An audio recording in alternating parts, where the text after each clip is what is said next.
সারা দেশে একযোগে জাতীয় কবি কাজী নজরুল ইসলামের ১২৭তম জন্মবার্ষিকী উপলক্ষে নজরুল বর্ষ ২০২৬-২৭ উদযাপন কর্মসূচির আনুষ্ঠানিক উদ্বোধন করেছেন প্রধানমন্ত্রী ও বিএনপির চেয়ারম্যান তারেক রহমান।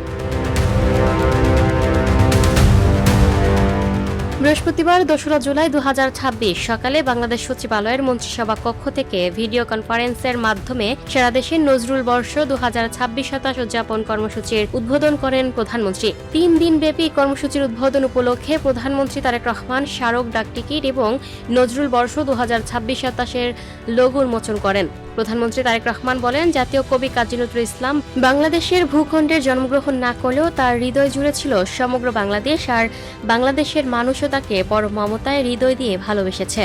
কবির স্মৃতি বিজড়িত ময়মনসিংহের ৩০ সালের কথা উল্লেখ করে তিনি বলেন, ১৯১৪ সালে কিশোর বয়সে নজরুল প্রথমবার ময়মনসিংহের ৩০ সালে এসেছিলেন।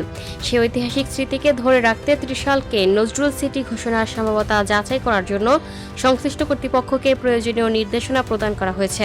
সংস্কৃতি বিষয়ক মন্ত্রী নিতাই রায়চৌধুরীর সভাপতিত্বে আয়োজিত অনুষ্ঠানে বক্তব্য রাখেন প্রতিমন্ত্রী আলী নেওয়াজ মাহমুদ খোয়াম, প্রধানমন্ত্রীর তথ্য সম্প্রচার এবং সংস্কৃতির বিষয়ক উপদেষ্টা ডাক্তার জাহেদুর রহমান, মন্ত্রিপরিষদ সচিব নাসিমুল গনি এবং সংস্কৃতি বিষয়ক মন্ত্রণালয়ের সচিব কানিজ মৌলা। এছাড়া অনুষ্ঠানে দেশের নজরুল গবেষক, সংস্কৃতিকর্মী ও শিল্পীরা অংশগ্রহণ করেন।